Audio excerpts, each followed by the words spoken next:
Hi dears, good morning. എല്ലാവർക്കും നമസ്കാരം. ഞങ്ങളുടെ പുതിയ വ്ളോഗിലേക്ക് എല്ലാവർക്കും ഹാർദവമായ സ്വാഗതം.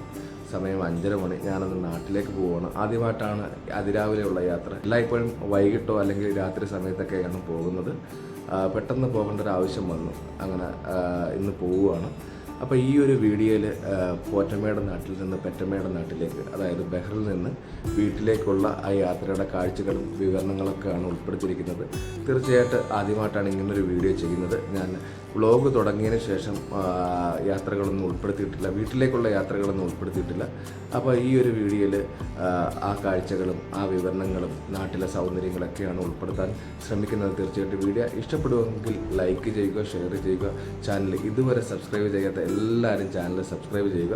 അപ്പോൾ എന്തായാലും മനോഹരമായ ഈ വീഡിയോയിലേക്ക് എല്ലാവർക്കും ഒരിക്കൽ കൂടി സ്വാഗതം. ഏകദേശം 6:30 മണിയായപ്പോൾ ഞാൻ വീട്ടിൽ നിന്ന് എയർപോർട്ടിലേക്ക് തിരിച്ചു. നിയാസാണ് എന്നെ പിക്ക് ചെയ്യാൻ വന്നത്. അവൻ്റെ റൂംമേറ്റും വണ്ടിയിലുണ്ടായിരുന്നു. രാവിലെ സ്മിതേഷിനെയൊക്കെ എയർപോർട്ടിൽ ഡ്രോപ്പ് ആക്കിയിട്ടാണ് എന്നെ പിക്ക് ചെയ്യാൻ വന്നിരിക്കുന്നത്. അപ്പോൾ രാവിലെ റോഡിൽ ട്രാഫിക്കൊക്കെ വളരെ കുറവാണ്. അപ്പോൾ രാവിലെ ആയതുകൊണ്ട് പെട്ടെന്ന് തന്നെ എയർപോർട്ടിലേക്ക് എത്തി. 9:05 എൻ്റെ ഫ്ലൈറ്റ്. കൊച്ചിൻ ഇൻ്റർനാഷണൽ എയർപോർട്ടിലേക്കാണ് ഞാൻ ഇപ്പോൾ ടിക്കറ്റ് എടുത്തിരിക്കുന്നത്. തിരുവനന്തപുരത്തേക്കുള്ള എല്ലാ ടിക്കറ്റുകളും എല്ലാ ഫ്ലൈറ്റുകളും ഫുള്ളായിരുന്നു. എയർ അറബിയും എയർ ഇന്ത്യ എക്സ്പ്രസ് ഒക്കെ നോക്കി. അപ്പോൾ ഞാൻ പോകുന്ന ദിവസങ്ങളിലൊന്നും അങ്ങോട്ടുള്ള ഫ്ലൈറ്റുകൾ അവൈലബിൾ അല്ലായിരുന്നു. അപ്പോൾ എനിക്കെന്ത് 2-3 ദിവസത്തിനുള്ളിൽ തിരിച്ച് വരികയും വേണം. അങ്ങനെയാണ് പെട്ടെന്ന് കൊച്ചിയിലേക്കുള്ള ഫ്ലൈറ്റ് തന്നെ അവൈലബിൾ ആയിട്ടുള്ള ഫ്ലൈറ്റ് തന്നെ എടുത്തിരിക്കുന്നത്. ഇപ്പോൾ ഞാൻ എയർപോർട്ടിൽ എത്തിയിരിക്കുകയാണ്. അപ്പോൾ എയർ ഇന്ത്യ എക്സ്പ്രസ് കൊച്ചിയിലേക്കുള്ള ഗേറ്റ് ഞാൻ ചെന്ന സമയത്ത് തന്നെ ഓപ്പൺ ആയിരുന്നു. നല്ല തിരക്കായിരുന്നു.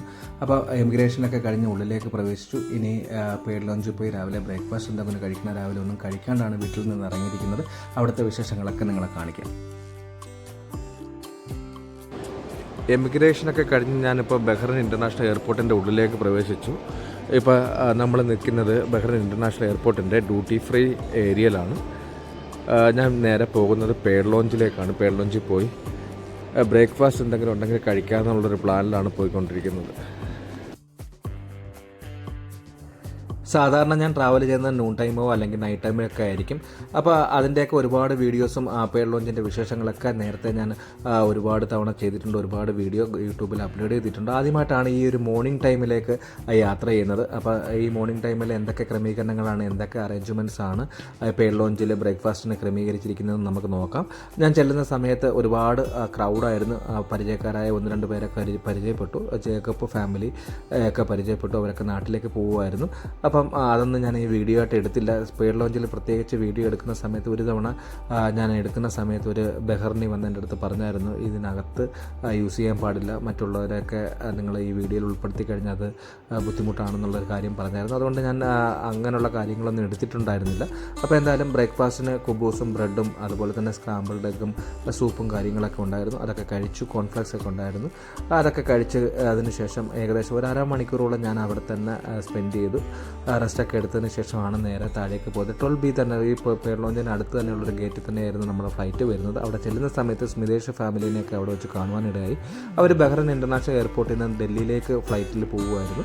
അപ്പോൾ ഡൽഹിയിൽ ഇറങ്ങിയിട്ടാണ് അവർ അവിടെയൊക്കെ സ്പെൻഡ് ചെയ്തിട്ടാണ് അവരെ റിലേറ്റീവ്സിനെയൊക്കെ കണ്ടിട്ടാണ് അവർ തിരിച്ച് നാട്ടിലേക്ക് പോകുന്നത്. അപ്പോൾ ഞാൻ എന്തായാലും അവരോടൊക്കെ യാത്ര പറഞ്ഞിട്ട് നേരെ അവിടെ വെയിറ്റ് ചെയ്തു. അപ്പോൾ സമയം നമ്മളെ ഏകദേശം ഒരു 9 മണിയായപ്പോഴത്തേക്ക് നമ്മളെ ഫ്ലൈറ്റ് കയറാൻ സാധിച്ചു. അപ്പോൾ ഫ്ലൈറ്റ് ഇപ്പോൾ എടുക്കാൻ പോവുകയാണ്. ടേക്ക് ഓഫിന് ടൈമായി. അപ്പം എയർ ഇന്ത്യ എക്സ്പ്രസ്സിലാണ് ഞാനപ്പോൾ ടേക്ക് ഓഫ് ടൈമിൽ അവർ സേഫ്റ്റി ക്ലാസ് ഇൻഡക്ഷൻ എടുക്കുന്ന സമയത്ത് ഞാൻ അതിൻ്റെ വീഡിയോ എടുത്തു. അപ്പോൾ എയർ ഹോസ്റ്റസ് കാണുകയും അത് എന്നെ കൊണ്ട് വീഡിയോ ഡിലീറ്റ് ചെയ്യണമെന്ന് ആവശ്യപ്പെടുകയൊക്കെ ചെയ്യുകയുണ്ടായി. അതൊക്കെ ഞാൻ എടുത്തിട്ടുണ്ട്. അന്ന് ഞാൻ ഇതിൽ ഉൾപ്പെടുത്തിയിട്ടില്ല. എന്തായാലും ഫ്ലൈറ്റ് ടേക്ക് ഓഫ് ചെയ്തു. ബഹ്റിൻ്റെ മനോഹരമായ രാവിലത്തെ ദൃശ്യങ്ങളാണ് ഇപ്പോൾ നിങ്ങൾ കണ്ടുകൊണ്ടിരിക്കുന്നത്. ഈ ഒരു ഗ്ലാസ്സൊക്കെ ഭയങ്കര ക്ലീൻലെസ് ആണ്. നമ്മൾ വേറെ ഏതെങ്കിലുമൊക്കെ ഫ്ലൈറ്റിൽ പോയി കഴിഞ്ഞാൽ ഗ്ലാസ്സൊക്കെ നല്ല ക്ലീനോട് മാത്രമേ കാണാൻ സാധിക്കുകയുള്ളൂ. എയർ ഇന്ത്യ എക്സ്പ്രസ്സിലോ അല്ലെങ്കിൽ എയർ അറേബ്യയിലൊക്കെ പോകുമ്പോഴത്തേക്ക് നമ്മുടെ ഗ്ലാസ്സൊക്കെ വളരെ പഴക്കം ചെന്ന ഗ്ലാസിൻ്റെ കണക്കൊക്കെയാണ് നമുക്ക് കാണാൻ സാധിക്കുന്നത്. പുറത്തുള്ള ദൃശ്യങ്ങളൊക്കെ അവ്യക്തമായിരിക്കും. എന്തായാലും ബഹ്റിൻ്റെ മനോഹരമായ രാവിലത്തെ ദൃശ്യങ്ങളൊക്കെയാണ് ഇപ്പോൾ നിങ്ങൾ കണ്ടുകൊണ്ടിരിക്കുന്നത്. ജേക്കബ് ഫാമിലി എൻ്റെ അടുത്ത് തന്നെയായിരുന്നു സീറ്റ് അവർ. അപ്പോൾ കുട്ടിയും അദ്ദേഹവും എൻ്റെ അടുത്താണ് ഇരുന്നത്. ഇപ്പം ഞങ്ങൾ ഫ്ലൈറ്റിലൊക്കെ കാര്യങ്ങളൊക്കെ പറഞ്ഞ് ഇരുന്നു. ഏകദേശം ഒരു 4 മണിക്കൂറായപ്പോഴത്തേക്ക് നമ്മൾ കൊച്ചിൻ ഇൻ്റർനാഷണൽ എയർപോർട്ടിലെത്തി. 4 മണിയോടുകൂടി കൊച്ചിൻ ഇൻ്റർനാഷണൽ എയർപോർട്ടിലെത്തി. കൊച്ചിൻ ഇൻ്റർനാഷണൽ എയർപോർട്ടിൻ്റെ ആകാശ വിസ്മയ കാഴ്ചകളാണ് ഇപ്പോൾ നിങ്ങൾ കണ്ടുകൊണ്ടിരിക്കുന്നത്. നല്ല മഴയായിരുന്നു ഞങ്ങൾ ചെല്ലുന്ന സമയത്ത്. ലാൻഡിങ് ഏകദേശം ഒരു 4:30-4:45 കൂടി കൊച്ചിൻ ഇൻ്റർനാഷണൽ എയർപോർട്ടിലേക്ക് ലാൻഡ് ചെയ്യുകയാണ്. അപ്പോൾ അവിടുത്തെ വിശേഷങ്ങളൊക്കെ നിങ്ങളെ കാണിക്കാം. ലാൻഡിംഗ് ആണ് ഇപ്പം ചെയ്തുകൊണ്ടിരിക്കുന്നത്.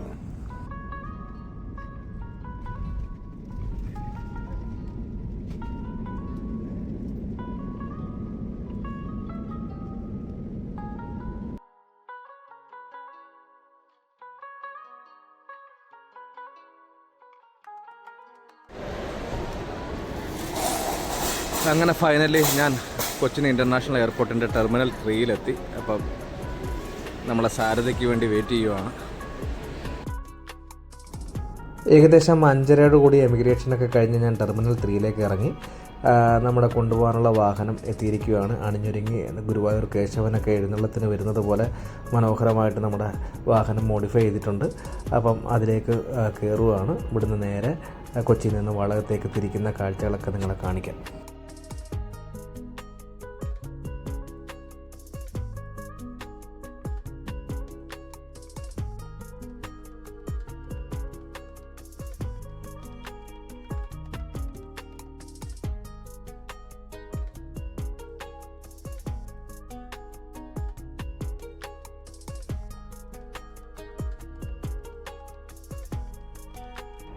ഞങ്ങൾ ഏകദേശം കാലടി എത്തിയപ്പോഴത്തേക്ക് നല്ല മഴ തുടങ്ങി. ഒടുക്കത്തെ ട്രാഫിക്. ഈ വൈകിട്ടത്തെ ഓഫീസ് വിട്ട് വരുന്ന സമയം അതുകൊണ്ട് റോഡിലേക്കൊക്കെ ഒരുപാട് ബ്ലോക്കായിരുന്നു. ഓരോ സിഗ്നലിലും ഏകദേശം 5-10 മിനിറ്റൊക്കെ ആയിരുന്നു നമ്മൾ സിഗ്നലൊന്ന് ഒഴിഞ്ഞു മാറി പോകാനായിട്ട് എടുത്തത്. അപ്പോൾ എന്തായാലും സിറ്റിയൊക്കെ വിട്ട് കാലടി പെരുമ്പാവൂരൊക്കെ വിട്ടിട്ട് എവിടെയെങ്കിലും കൊണ്ട് വണ്ടി നിർത്തിയിട്ട് കഴിക്കാനുള്ളൊരു പ്ലാനായിരുന്നു. നല്ല വിശപ്പുണ്ട്. രാവിലെ ബ്രേക്ക്ഫാസ്റ്റ് ലോഞ്ചിൽ നിന്ന് കഴിച്ചതാണ്, പിന്നെ ഒന്നും കഴിച്ചിട്ടുമില്ല. അങ്ങനെ മഴയൊക്കെ തോന്നി നിൽക്കുന്നൊരു സമയമാണ്. അപ്പോൾ ഞാൻ പറഞ്ഞു സിറ്റി വിട്ടിട്ട് എവിടെയെങ്കിലും വണ്ടി നിർത്തുന്ന ഏതെങ്കിലും ഒരു റെസ്റ്റോറൻറ്റ് പോയി കഴിക്കാമെന്നുള്ളൊരു പ്ലാനായിരുന്നു. മഴയത്ത് നല്ല ഏതെങ്കിലും ഒരു തട്ടുകടയാണ് ഞാൻ പ്ലാൻ ചെയ്തത്. പക്ഷേ പോണ വഴിക്കൊക്കെ ഈ റോഡിൻ്റെ പണിയും കാര്യങ്ങളൊക്കെ നടക്കുന്നത് കാരണം മഴയും കൂടെ ആയതുകൊണ്ട് തട്ടുകടയൊന്നും കാണാനിടയായില്ല. അങ്ങനെ മഗ്രിബ് എന്ന് പറയുന്ന മനോഹരമായ ഒരു റെസ്റ്റോറൻറ്റ് പെരുമ്പാവൂരൊക്കെ കഴിഞ്ഞിട്ട് ഒരു മനോഹരമായ റെസ്റ്റോറൻറ്റ് കാണാനിടയായി. അവിടെയാണ് പോയി കഴിച്ചത്. അപ്പോൾ ഞങ്ങൾ ചെല്ലുന്ന സമയത്ത് ചൂട് പൊറോട്ട, അപ്പവും ദോശയൊക്കെ ഉണ്ടായിരുന്നു. അപ്പോൾ എന്തായാലും മന്തിയാണ് ഞങ്ങൾ മേടിച്ചത്. മന്തിയൊക്കെ മേടിച്ചു. ഒരു ഫുൾ മന്തി മേടിച്ചു. 2 പേരും കൂടെ ഷെയർ ചെയ്ത് കഴിച്ചു. അപ്പോൾ ഞാൻ കൂടെയുള്ള നൗഫലിനെ ഇതുവരെ പരിചയപ്പെടുത്തിയത്. നൗഫലാണ് നമ്മളെ ട്രാവലറൊക്കെ നോക്കുന്നത്. ഏകദേശം 2 കൊല്ലം മുൻപാണ് നൗഫലിനെ പരിചയപ്പെട്ടത്. ഒരു ടൂർ പോകുന്ന സമയത്താണ് നൗഫലിനെ പരിചയപ്പെട്ടതിന് ശേഷം നമ്മുടെ ട്രാവലറൊക്കെ നോക്കുന്നത് നൗഫലാണ്. അപ്പോൾ നൗഫലിൻ്റെ വണ്ടിയിലാണ് ഇപ്പോൾ ഞാനിപ്പോൾ വീട്ടിലോട്ട് പോയിക്കൊണ്ടിരിക്കുന്നത്.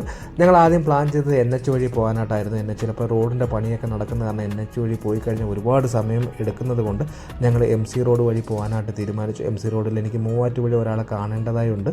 അങ്ങനെയാണ് MC റോഡ് വഴി പോകാൻ തീരുമാനിച്ചത്. അപ്പോൾ നല്ല മഴയാണ്. അപ്പോൾ ഞങ്ങൾ ഈ മൂവാറ്റുപുഴ കൂത്താട്ടുകുളമൊക്കെ എത്തിയ സമയത്ത് ഏകദേശം 8 മണിയോളമായി. അപ്പോൾ അദ്ദേഹത്തിനെ വിളിച്ച സമയത്ത് നല്ല മഴയായതുകൊണ്ട് നമുക്ക് നാളെ കാണാമെന്ന് പറഞ്ഞു.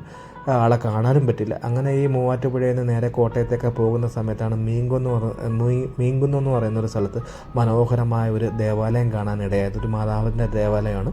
റോഡിൻ്റെ സൈഡിൽ തന്നെ ആ വളവിന് തന്നെയായിരുന്നു ദേവാലയം. ആ ദേവാലയം കണ്ടപ്പോഴത്തേക്ക് എന്തോരം വണ്ടി നിർത്തി കുറച്ച് വീഡിയോ ഒക്കെ എടുക്കണമെന്ന് തോന്നി. മനോഹരമായ ഒരു ദേവാലയമാണ്. പണ്ട് 2 കൊല്ലം മുൻപ് മൂവാറ്റുപുഴയിൽ പോകുന്ന സമയത്ത് ഞാൻ ആ ദേവാലയത്തിൽ ഇറങ്ങിയിട്ടുണ്ട്.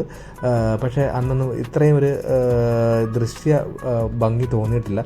ഇപ്പോൾ മഴ ആയതുകൊണ്ടായിരിക്കും നല്ല മനോഹരമായി തന്നെ ആ ഒരു ദേവാലയം റോഡിൻ്റെ സൈഡിൽ നിൽപ്പുണ്ടായിരുന്നു. ഒരു മാതാവിൻ്റെ മനോഹരമായ ദേവാലയമാണ്. ഒരുപാട് ആൾക്കാർ ഈ മഴയത്തും വണ്ടിയൊക്കെ നിർത്തി പ്രാർത്ഥിച്ച് പൈസയൊക്കെ ഇട്ടിട്ട് പോകുന്നൊരു കാഴ്ചയാണ് കാണുവാനിടയായത്. അപ്പോൾ എന്തായാലും ആ ദേവാലയത്തിൻ്റെ മനോഹരമായ ദൃശ്യങ്ങളാണ് ഇപ്പോൾ നിങ്ങൾ കണ്ടുകൊണ്ടിരിക്കുന്നത്. ഇത് മീൻകുന്നം സെൻറ്റ് ജോസഫ്സ് ചർച്ചാണ്. വിളിച്ച വിളി കേൾക്കുന്ന അനുഗ്രഹമായ ഒരു മനോഹരമായ ഒരു ദേവാലയമാണ്. അപ്പോൾ എന്തായാലും ദേവാലയത്തിൽ നിന്ന് കുറച്ച് നേരം പ്രാർത്ഥിച്ചിട്ടൊക്കെയാണ് പോലെ. ഇതിൻ്റെ അടുത്ത് തന്നെ ഒരു മനോഹരമായ വാട്ടർഫാളൊക്കെ ഉണ്ട്. അപ്പോൾ ദേവാലയത്തിനോട് ചേർന്ന് തന്നെയാണ് ഈ ഒരു വാട്ടർഫാൾ ഉള്ളത്. അപ്പോൾ അതൊക്കെ കണ്ടതിന് ശേഷം ഞങ്ങൾ ഇവിടുന്ന് നേരെ കോട്ടയത്തേക്ക് തിരിക്കുകയാണ്. കോട്ടയത്തിലേക്ക് പോകുന്ന കാഴ്ചകളാണ് ഇപ്പോൾ നിങ്ങൾ കണ്ടുകൊണ്ടിരിക്കുന്നത്.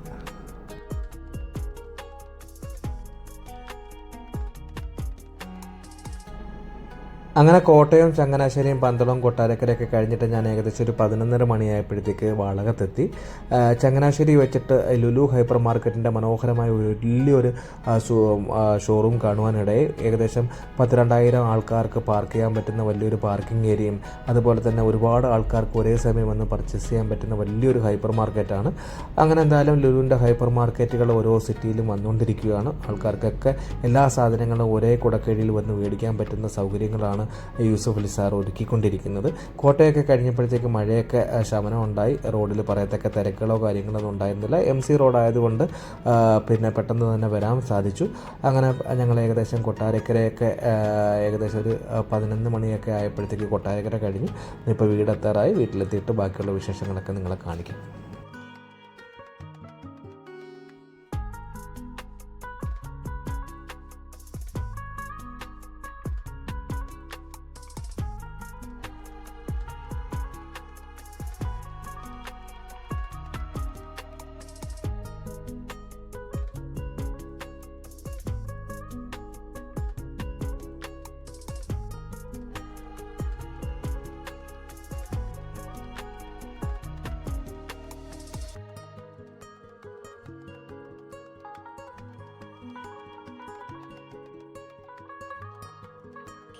അങ്ങനെ ഫൈനലി ഞാൻ വീടെത്തി.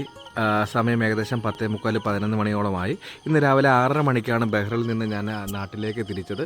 എയർ ഇന്ത്യ എക്സ്പ്രസ് ആയിരുന്നു. ബഹ്റിൻ ടു കൊച്ചിനായിരുന്നു ഫ്ലൈറ്റ്. 4:45 ആയപ്പോഴത്തേക്ക് കൊച്ചിയിൽ ലാൻഡ് ചെയ്തു. അതിനുശേഷം കാറിൽ നേരെ വീട്ടിലേക്ക് തിരിച്ചു. നല്ല ട്രാഫിക്കും അതുപോലെ തന്നെ മഴയും കാര്യങ്ങളൊക്കെ ആയിരുന്നു. വൈകിട്ടത്തെ കോളിനായതുകൊണ്ട് ഒരുപാട് ലേറ്റായി വരാനായിട്ട് ഏകദേശം 6 മണിക്കൂറോളം 5 മണിക്കാണ് പുറത്തേക്ക് ഇറങ്ങിയത്. 5 മണി തൊട്ട് ഇപ്പോൾ സമയം ഏകദേശം 11 മണിയോളമായി. 6 മണിക്കൂറോളം കൊച്ചിയിൽ നിന്ന് ഇവിടെ എത്താൻ വേണ്ടി വൈകുന്നേരത്തെ കോളും അതുപോലെ തന്നെ ട്രാഫിക് ബ്ലോക്കും മഴയൊക്കെ ആയതുകൊണ്ടാണ് ഇത്രയും സമയം എടുത്തത്. നമ്മൾ NH വഴി വരുവാണെങ്കിൽ ഇതിൽ കൂടുതൽ സമയം എടുത്തേനെ. നമ്മൾ MC റോഡ് ആയതുകൊണ്ടാണ് ഇത്രയും പെട്ടെന്ന് എത്തിയത്. എന്തായാലും ഈ ഒരു വീഡിയോ ഇവിടെ വൈൻഡപ്പ് ചെയ്യാനുള്ള സമയം. മനോഹരമായ ഒരു വീഡിയോ നിങ്ങൾക്ക് ഇഷ്ടപ്പെട്ടിട്ടുണ്ടെങ്കിൽ തീർച്ചയായിട്ടും ലൈക്ക് ചെയ്യുക, ഷെയർ ചെയ്യുക. ചാനൽ ഇതുവരെ സബ്സ്ക്രൈബ് ചെയ്യാത്ത എല്ലാവരും ചാനൽ സബ്സ്ക്രൈബ് ചെയ്യുക. വലിയ കണ്ടൻറ്റോ കാര്യങ്ങളൊന്നുമില്ല. നമ്മുടെ ഹോസ്റ്റ് കൺട്രിയിൽ നിന്ന് ഹോം കൺട്രിയിലേക്കുള്ള മനോഹരമായ ഒരു യാത്രയും അവിടുത്തെ കാഴ്ചകളും ദൃശ്യങ്ങളൊക്കെയാണ് ഒരു വീഡിയോയിൽ ഉൾപ്പെടുത്തിയിരിക്കുന്നത്. തീർച്ചയായിട്ടും മനോഹരമായ മറ്റൊരു വീഡിയോയുമായി നിങ്ങളുടെ മുന്നിലേക്ക് വീണ്ടും വരുന്നത്. അതുവരെ ഗുഡ് ബൈ, ഗുഡ് നൈറ്റ്.